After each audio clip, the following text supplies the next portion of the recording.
On commence le deuxième temps sur violences racistes dans la police. C'est un temps qui intervient dans un contexte assez particulier où, depuis plusieurs mois, on assiste à de très fortes mobilisations contre les violences policières, mais aussi contre les crimes policiers, notamment après la mort de George Floyd aux États-Unis, mais aussi en France, où de nombreux comités sont mobilisés contre les violences policières, les crimes racistes, notamment le comité Adama. En France, comme ailleurs dans le monde, les hommes et les femmes, il y a des hommes et des femmes qui sont victimes de violences policières et de crimes policiers parce qu'ils sont noirs, parce qu'ils sont arabes.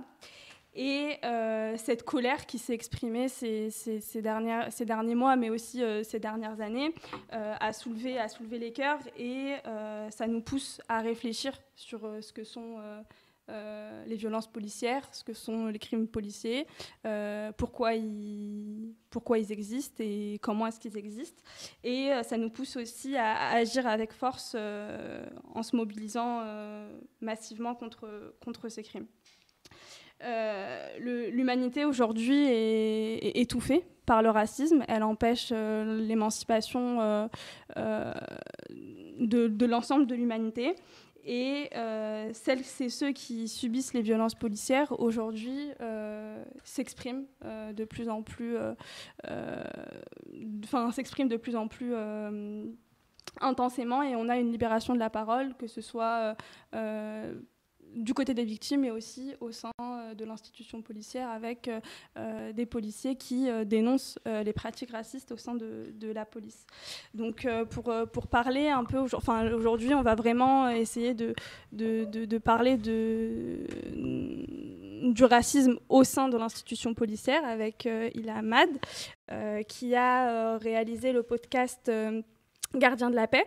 C'est un podcast qui nous plonge au cœur du racisme au sein de la police, au travers de la figure d'Alex, qui tombe en fait sur une conversation WhatsApp dans laquelle sont échangés des propos racistes, des insultes racistes aussi, homophobes, sexistes. Donc Ilham Ahmad, tu es réalisatrice de documentaires. Oui, bonjour. Merci de me recevoir. Tu as commencé par le documentaire, puis après dans le son.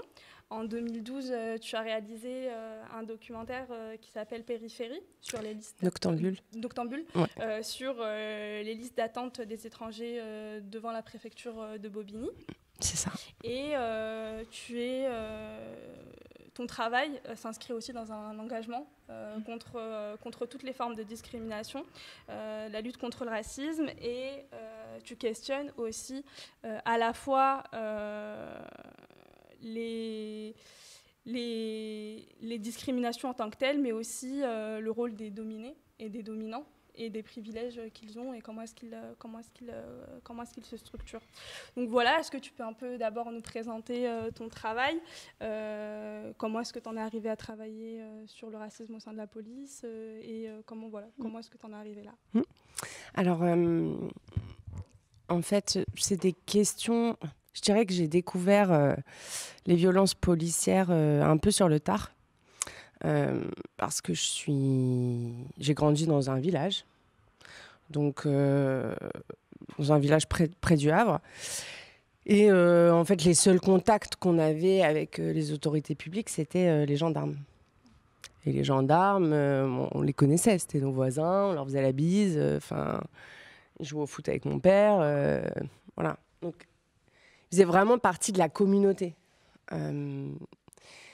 Et puis, et c'est là-dessus qu'avec Alex, on se rejoint, en fait. Donc, Alex, le policier qui a accepté de témoigner, lui aussi, il est issu d'une campagne, il est issu d'une région du centre de la France. Et donc, pareil, comme moi, il a aussi découvert les violences policières sur le tard. Il me disait que lui, il n'avait pas été particulièrement victime de racisme avant le lycée, ou le collège ou le lycée, quoi. Pareil, ils faisaient tous partie d'une communauté et tout le monde se connaissait. Donc lui aussi connaissait les gendarmes, c'était pas... moi, j'ai commencé à me poser des questions petite. Enfin, j'ai des souvenirs comme ça comment dire, de sentiments de micro-agression, on va dire ça comme ça. Ma première expérience avec les violences policières, c'est lors de manifestations. Mais là, encore une fois, c'est un peu différent parce que vous sentez qu'on joue un peu au chat à la souris. C'est un peu, voilà, un jeu de dupes comme ça. Mais j'ai quand même senti... donc moi, mes premières grosses manifs, c'est en 2002, quand Jean-Marie Le Pen est arrivé au deuxième tour.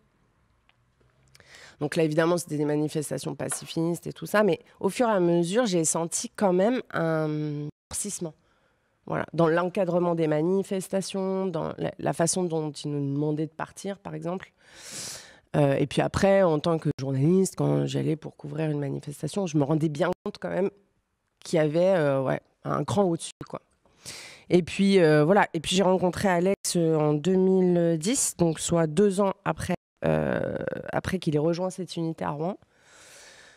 Donc on avait des connaissances en commun et il a commencé à me parler, à me dire que voilà, ça faisait 2 ans qu'il était dans cette unité, qu'il s'y sentait pas bien et donc il a commencé à me raconter un peu des anecdotes où finalement il était victime de racisme, ce qu'on peut appeler primaire, quoi.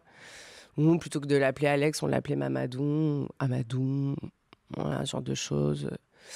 Et puis, bon, il a quand même essayé de s'intégrer, d'assister à des barbecues, des repas, des choses comme ça. Et puis, à chaque fois, il y avait toujours une petite... l'alcool aidant, hein, ou pas d'ailleurs. Voilà, des petites blagues racistes qui revenaient. Donc, il m'a parlé de tout ça. Et moi, je lui ai dit, écoute, est-ce que tu aurais envie de témoigner ? Il m'a dit oui. J'ai trouvé ça déjà assez énorme parce qu'il n'attendait pas de vouloir quitter la police, ni rien. D'abord, il n'avait pas envie de quitter la police. Malgré tout, il aimait son métier. Il trouvait qu'il y avait un sens à son métier. Et il n'était pas question de le sacrifier parce que à ce moment-là de sa vie, il ne se sentait pas bien dans son travail. Sauf qu'on s'est dit, si tu témoignes maintenant... c'est toi contre le reste du monde, quoi. C'est-à-dire qu'il n'y a pas de preuves. Bon, ok, tu as fait des rapports, mais... parce qu'il a déjà fait des rapports. Ouais, il avait déjà fait des rapports pour faire remonter certaines choses à sa hiérarchie. Sauf qu'il n'avait pas le sentiment d'avoir été écouté. Et voilà, et on s'est dit, il vaut mieux attendre. Il vaut mieux attendre, voilà, d'avoir quelque chose de plus conséquent. Donc, il a attendu longtemps. Parce que ça, c'est une conversation que je vous dis qui remonte à 2010. Et donc, en décembre, et ça faisait un moment qu'on n'était pas en contact, il m'envoie un message pour me dire voilà ce que j'ai trouvé. Est-ce que tu penses que ça pourrait t'intéresser, que ça pourrait intéresser la presse ? Je lui dis oui, ça c'est sûr. Évidemment, c'est sûr. Alors après, toute la question, c'était comment pas retranscrire, mais comment amener ces paroles-là. Parce qu'il y a sa parole à lui, et puis ensuite la parole voilà, de ces politiques qui est quand même très argumentée, très construite, et une rhétorique très construite, avec des références idéologiques assez fortes. Donc j'ai eu accès à 16 heures d'enregistrement. Tu m'arrêtes si je parle trop. Ok. Donc 16 heures d'enregistrement. Moi, quand je me suis plongée dedans, c'est évidemment très fatigant. Hein. C'est une matière très fatigante parce que c'est extrêmement violent. Donc, en fait, je suis vraiment rentrée dans... Au début, je me disais, j'avais un peu espoir, en fait, que ce soit anecdotique. C'est-à-dire qu'ils aient eu une conversation et puis que le reste soit finalement voilà, des gens qui échangent ensemble. Donc, ils jouent beaucoup à des jeux de survivalisme du style Far Cry, des choses comme ça, Fortnite. Voilà. Donc, il y a tout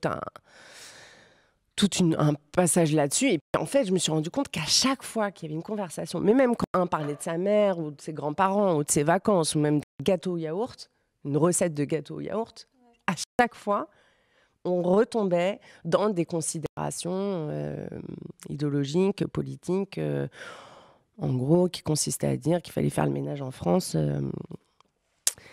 et dégager les bougnoules, les féministes, les négros, ça y reste pas beaucoup de monde hein, pour le coup. Donc voilà, donc l'enjeu de tout ça, c'est d'abord de réussir à tout écouter, à faire le tri et à essayer c'est pas de reconstruire une parole, mais d'extraire des choses qui étaient emblématiques d'eux. Parce que l'idée, c'était pas, évidemment, de pas caricaturer, mais ce que vous avez entendu, c'est, je dirais, un dixième. J'aurais pu faire, je sais pas, un montage de 6 heures sans problème, quoi. D'ailleurs, on s'est posé la question. Et puis, violent plus violent plus violent. Bon, au bout d'un moment, en fait, ça fait une matière abjecte qu'on n'a plus envie d'écouter. Et l'idée, c'est que les gens aillent jusqu'au bout. Parce que l'idée, c'était effectivement de révéler ces conversations, mais c'était aussi de pouvoir faire entendre la parole d'Alex, qui est une parole rare. Est-ce qu'on oublie, je trouve que des fois, hein, on l'oublie un petit peu. On oublie qu'en fait, tout ça, c'est... OK, il y a un travail de journalisme derrière, d'enquête, notamment pour Camille Polony, qui a fait l'article pour Mediapart. Mais tout ça n'aurait pas été possible sans le courage absolu d'Alex. Parce qu'aujourd'hui, nous, on n'y est pas. Voilà, nous, on continue notre petite vie, mais lui, il y est toujours. Et donc, il faut assumer cette position de lanceur d'alerte. Voilà. Et tu parles de la violence des paroles, des propos dans cette conversation. Là, je reprends un passage, moi, qui m'a marqué. C'était « Ce pays mérite une guerre civile raciale bien sale. Il faut qu'il crève ces chiens. » Et comme tu dis, toi, il y a un véritable projet de société derrière, c'est-à-dire que ce n'est pas simplement des policiers qui échangent entre eux, mais ils défendent des positions idéologiques au sein de l'institution policière.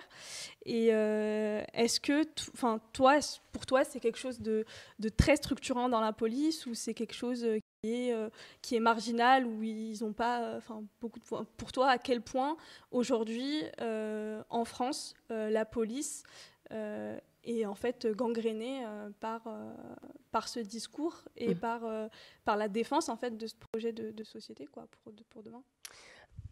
C'est très difficile de répondre à cette question. J'ai pas fait d'enquête poussée, voilà. En tout cas sur tous les policiers de France. Juste sur ce cas-là, dans cette conversation, il y a... Enfin, pas dans la conversation, dans le groupe qui s'appelle All Things, il y a 11 policiers qui sont dans cette conversation. Ceux qui ont été incriminés, c'est-à-dire qui sont actifs dans cette conversation, il y en a 6. D'accord. Donc on est à peu près à la moitié. Dans l'autre moitié, c'est des gens qui sont pas forcément, qui n'étaient pas actifs, dont l'un des policiers qui a montré cette conversation à Alex. Certes, lui, il n'était pas actif, mais il savait plus ou moins quel type de propos, et pour lui, ça a été un grand soulagement de montrer ça à Alex. Et c'est pareil, ça aussi, c'est un grand courage, parce qu'on sait très bien que dans des corporatismes comme ça, quand vous dénoncez vos collègues, c'est très compliqué pour la suite. Donc, à partir de là, moi je trouve que c'est très difficile en fait de généraliser ou de tirer des conclusions. Voilà, dans la police, il y a des policiers comme Alex et il y a des policiers comme son collègue. Je pense qu'en fait, le gros problème, c'est plus l'omerta. Et comme tu le disais tout à l'heure, la parole se libère. Donc, je pense qu'en fait, dans ce silence, il y a beaucoup de gens qui ne sont pas d'accord, mais qui ne peuvent pas le dire. Et qui ont presque une obligation de couverture de leurs collègues. Donc... Et je pense aussi qu'il y a beaucoup de policiers qui s'en vont, ou beaucoup d'adjoints de sécurité. Et pour ça, on a eu plein de témoignages à la suite, voilà, les jours qui ont suivi. Hein. d'adjoints de sécurité qu'on fait. C'est l'équivalent des emplois jeunes de l'époque. Donc, ils sont là, je crois, pour 3 ans. Et ensuite, ils passent leur concours. Et voilà. Donc, il y en a plein qui sont partis. Des femmes, des hommes. J'ai eu pas mal de gens qui sont venus témoigner et qui sont partis. Donc, voilà, je pense que le gros problème, c'est ça. Et c'est là où c'est très important que nous, journalistes, on soit là pour accueillir la parole et faire en sorte qu'elle soit mise en lumière de la bonne manière.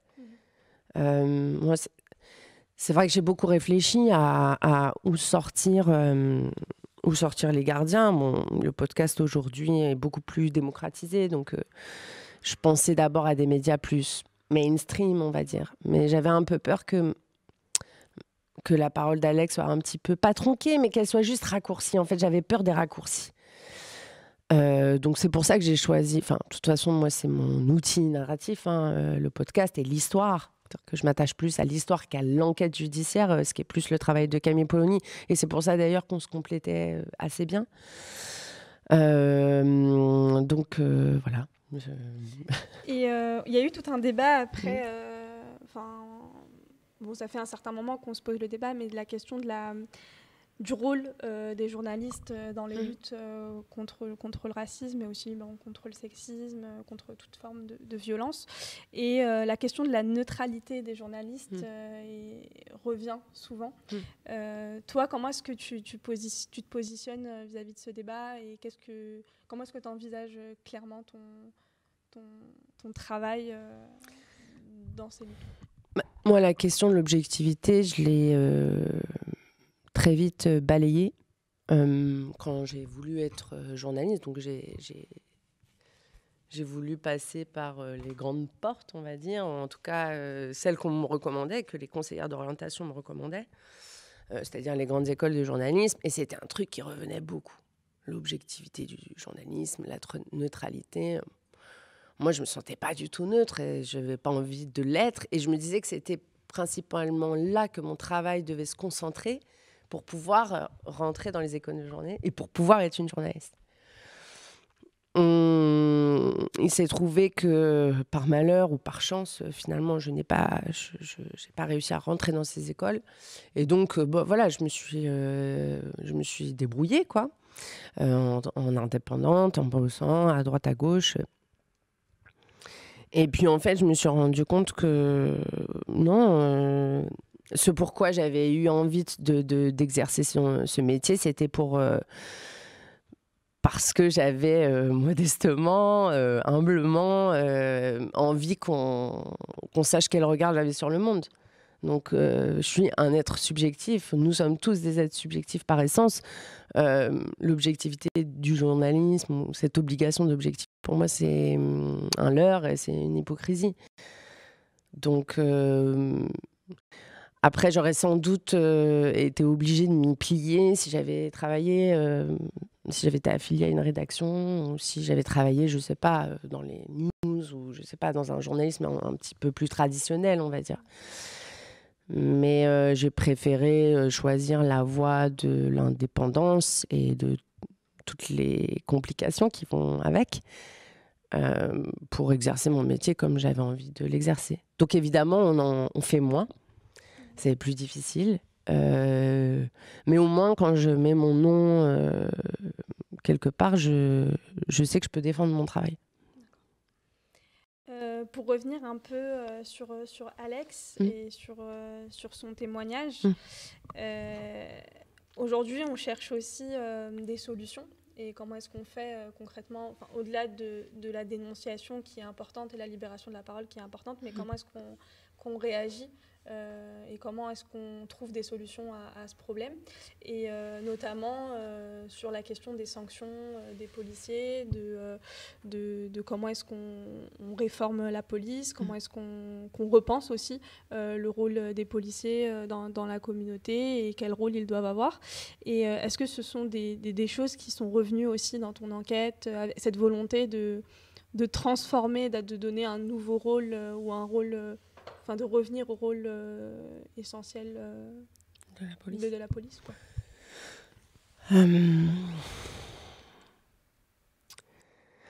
En fait, ce que j'ai constaté en les écoutant, c'est, on va dire, 4, 5, 6 policiers, quoi. C'est que forcément, il y a une trajectoire de violence dans leur vie. La violence, elle n'arrive pas comme ça, par hasard. Et puis, je pense qu'il y a aussi une violence au travail. C'est-à-dire qu'il y a clairement un manque de moyens, ils ne se sentent pas soutenus, il y a un manque de formation. Donc, je pense que tout ça, c'est un terreau pour la violence. Et ils auraient pu très bien, je ne sais pas, tomber dans un radicalisme religieux quelconque.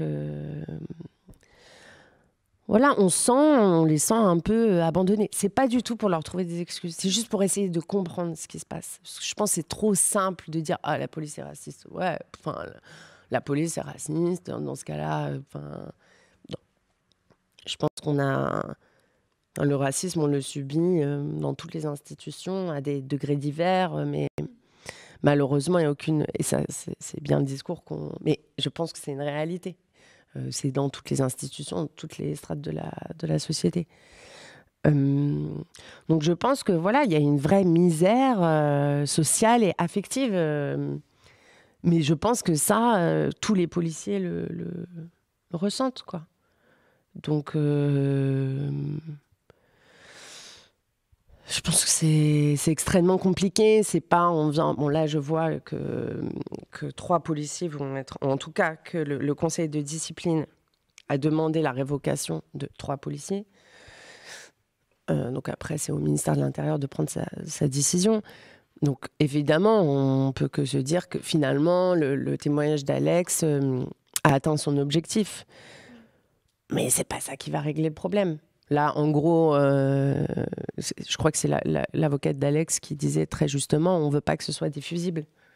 C'est pas la question. C'est-à-dire que, bon, voilà, 3 policiers vont être évoqués, mais après, on pense que le terreau est toujours le même, quoi. Donc, je pense qu'il y a plein de choses, en fait. Il y a plein de choses, mais il faut une véritable, une prise de conscience et une volonté de vraiment d'aller en profondeur. Voilà. Je pense que c'est très complexe, en fait. Il y a eu une érosion des témoignages au sein de la police après le podcast d'Alex. Enfin, est-ce que t'en sais un peu plus? Est-ce que tu sais est-ce que ça a débloqué certains mécanismes? Alors oui, parce que je sais qu'il a été... D'ailleurs, on était assez surprise aussi, de voir qu'après la diffusion du message, je n'ai reçu mais vraiment aucun commentaire négatif. Rien. Vraiment rien d'insultant, rien de méchant. Vraiment que des encouragements, du soutien. Et Alex aussi. Donc ça, c'est quand même très étonnant. Par exemple, à contrario, quand j'ai fait mon reportage sur le stéréotype de la beurette, alors là, par contre, ça a été un déferlement pas possible. Et là, moi, je m'attendais vraiment, à être un peu accueillie par la fachosphère, et pas du tout. C'est quand même bon signe. Ouais. Je me dis qu'il y a peut-être quelque chose là, et c'était la volonté principale, première d'Alex, c'est juste que ces personnes qui se sentent un tout petit peu moins en sécurité lorsque ils se permettent d'avoir des discours comme ça. J'ai l'impression que ça a fonctionné. Alors je dis pas, peut-être que évidemment que ça va pas tout régler, que ça règle pas l'histoire et tout, mais on sent que finalement, là où on pensait ne pouvoir rien faire, n'avoir aucun poids, là on se rend compte que finalement, quand on prend les bonnes armes et qu'on prend son temps et qu'on attend le bon moment, on peut être efficace, quoi. Et ça a été une volonté de sortir ce podcast pendant pendant la mobilisation. Mais en fait, donc nous, on a fait l'enregistrement au mois de février, je crois, fin janvier, début février. Après, moi, j'ai commencé à monter. Et puis le confinement est arrivé. Donc, et surtout, on commençait déjà à parler énormément de coronavirus et on s'est dit, bon, là, si on sort un podcast sur le racisme dans la police, personne ne va nous entendre. Enfin, là, on a quelque chose qui nous dépasse tous, qui vient un peu au-dessus de tout ça. Donc voilà, j'ai continué à monter pendant le confinement. Et puis, on a commencé à avoir des histoires de violences policières pendant le confinement. Et c'est là où je me suis dit, ah, là, il y a une ouverture. D'un seul coup, c'est pas que comment dire ? Oui, d'un seul coup, il y avait de la place, en fait, pour cette parole-là. Donc, j'ai accéléré le pas. Et George Floyd, je crois qu'il est décédé le 26 mai. 26 mai, ouais. Le 26 mai, voilà, c'est ça. Le 26 mai, donc, bon, j'avais déjà bien avancé. J'ai envoyé le 28.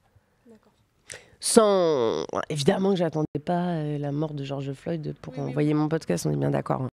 C'est juste que voilà, ça s'est fait comme ça. Et quand j'ai vu effectivement que les violences policières, que ça sortait pendant le confinement, je me suis dit, il faut y aller. On va clôturer ici le débat. Merci beaucoup à toi.